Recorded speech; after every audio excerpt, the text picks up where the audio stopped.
Halo teman-teman UXers, kembali lagi bersama saya Dali Rusmana di channel UX Orbit Design. Akhir-akhir ini saya sebenarnya sedang mengerjakan project personal ya, yaitu adalah membuat sebuah website personal untuk saya pribadi. Pada video kali ini sebenarnya saya ingin sharing bagaimana sih proses behind the scene, proses kreatif di balik pembuatan website personal saya itu.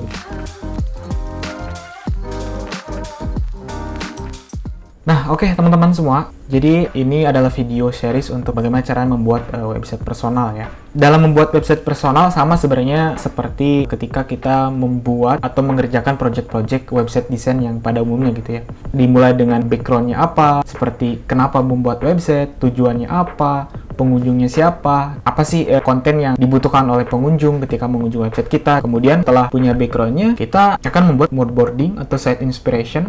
Kita mencari inspirasi desainnya, dan setelah itu kita membuat wireframing-nya, branding, warna, tipografi, dan lain sebagainya. Kemudian designing hi-fi-nya, hand off ke developer, development, sampai ke deployment, launching. Nah, begitulah tahapan-tahapan yang sebenarnya ini umum ya. Saya pengerjaan desain websitenya itu sekitar 2 minggu, dan developmentnya lumayan panjang ya, sekitar 1 bulan lebih ya. Akumulasikan itu sekitar 2 bulan untuk pembuatan website personal ya.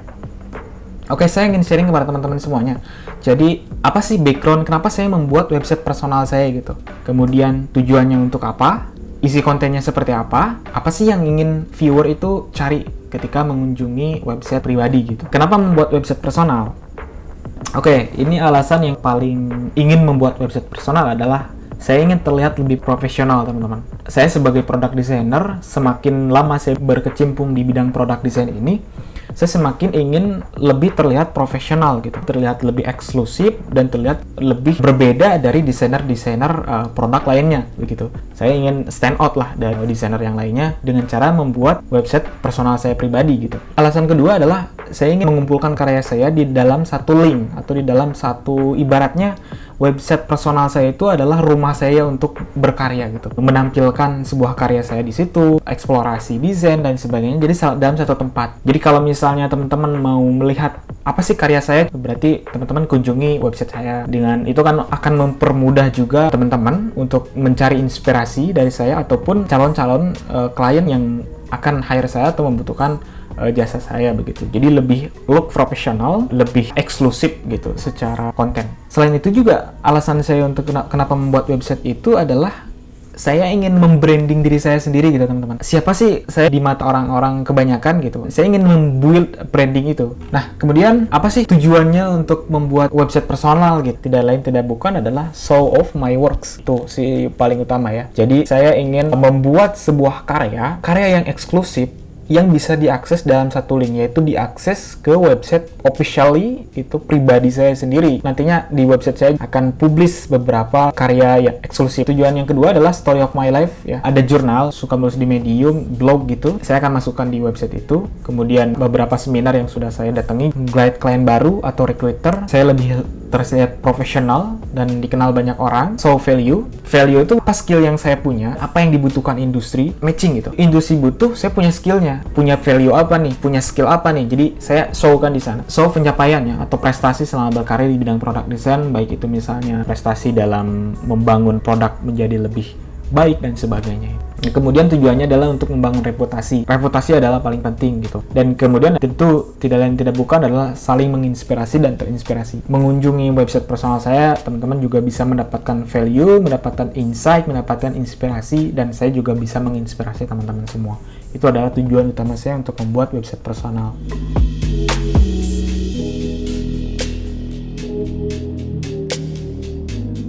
Saya sebenarnya terinspirasi dari websitenya Dennis Lindberg, teman-teman. Nah, ini adalah websitenya Dennis. Dan saya sangat terinspirasi sama desain website Dennis ini.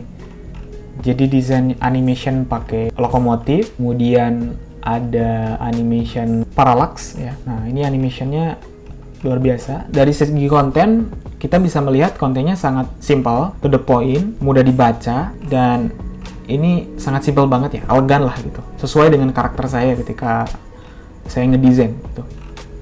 Jadi ketika teman-teman membuat sebuah website desain, harus punya inspirasi dulu gitu. Ketika membuat sebuah project website, itu saya mencari inspirasinya seperti apa, yang sesuai dengan apa yang mau kita desain gitu. Ini adalah salah satu inspirasi saya. Yang kedua, adanya dari Bapak Guglieri. Ketika saya buka websitenya ini sangat menarik. Dan ini tuh website personal yang beda banget dengan website-website pada umumnya gitu. Jadi saya ingin membuat website yang berbeda daripada umumnya. Tuh, tidak kaku lah kayak website personal yang sebelumnya ya, pakai Notion itu kan kaku banget ya, walaupun ya website sederhana itu ya bagus juga gitu, tapi secara kualitas itu tidak look profesional lah gitu kalau membuat website menggunakan Notion, walaupun itu bagus-bagus juga gitu, tapi ketika kita membuat website sendiri itu akan lebih look profesional lagi gitu. Nah, terus yang ketiga ya, Jordan Hawkes. Nah, ini karena saya tuh suka desain yang simple, elegan sih, teman-teman. Fungsionalnya dapat, estetiknya juga dapat gitu. Dan saya terinspirasi kebanyakan dari Jordan Hawkes ini kalau mendesain. Dia tuh salah satu founder ya. Bukan salah satu, dia memang foundernya Untitled UI. Ini tuh kayak Tailwind ya. Kayak Tailwind gitu. Yang lumayan bagus juga untuk cari inspirasi ya. Nah, selain itu, Matuen Cina ya. Nah, dari 4 inspirasi desain ini saya kumpulin. Nah, biasanya udah gini, kalau mencari inspirasi desain itu jangan banyak-banyak. Cukup misalnya 2 atau 4 gitu ya. Terus kita analisis seperti apa konten-konten yang ada di dalamnya, terus dari style desainnya gitu. Nah, kita analisis apa yang kira-kira mau kita masukkan juga untuk desain website kita gitu. Nah, sebenarnya untuk menganalisis ini, kita bisa melihat dari navigasinya ya. Navigasinya kan pastinya ada logo, kemudian ada work, ada talks, ada about, ada kontak. Itu biasanya umumnya kayak gitu ya untuk website personal. Nah, kita bisa melihat komponen-komponennya gitu, bisa melihat section-sectionnya, kontennya, image-nya, font-nya bisa kita lihat juga gitu. Nah, ini salah satu proses ketika saya membuat sebuah project desain website seperti ini gitu. Kalau Jordan Hawkes, saya melihat dari kerapihannya ya, kerapihan website, terus juga konten, layouting, dan memang kebanyakan kalau soal layout, saya terinspirasi dari Guglieri. Karena kalau website saya ini yang sudah jadi teman-teman, jadi by the way website saya sudah jadi teman-teman bisa mengakses dari rusmana.com di link deskripsi, silahkan diakses. Nah, inilah website saya gitu. Nah, sebenarnya untuk home screen ini saya terinspirasi dari Dennis ya. Obot juga terinspirasi dari Dennis nih, kayak gini. Cuman saya kulik supaya tidak sama ya, karena kalau misalnya sama itu terlalu copy paste gitu ya. Terus juga kalau what I do ini saya ambil dari inspirasinya dari sini nih, ini dari sini. Kemudian Work and Work ini saya juga terinspirasi dari Jordan Hawkes, karena satu-satu gitu ya. Saya coba untuk buat lebih beda, jadi kayak gini kapsul gitu. Kemudian High Quality UX Design section ini saya terinspirasi dari Guglieri juga ya, dari tampilan. Banyak pokoknya ketika kita melihat section-section di sini nih, bisa jadi inspirasi kita. Dari hasil inspirasi kita ini, oh ini menarik nih gitu layoutnya, coba kita implementasi. Cuman agak dibedain karena kalau misalnya kita sama, itu copy paste nantinya. Ketika kita melihat section di Guglieri, oh ini keren nih, kayaknya menarik gitu kan. Kita buat yang lebih berbeda, misalnya secara layout, secara konten gitu. Jadi itu beberapa langkah yang saya lakukan ya terlebih dahulu ketika saya membuat desain website pribadi saya. Baik, barangkali demikian teman-teman video kali ini. Semoga bermanfaat. Sampai jumpa di video berikutnya. Terima kasih.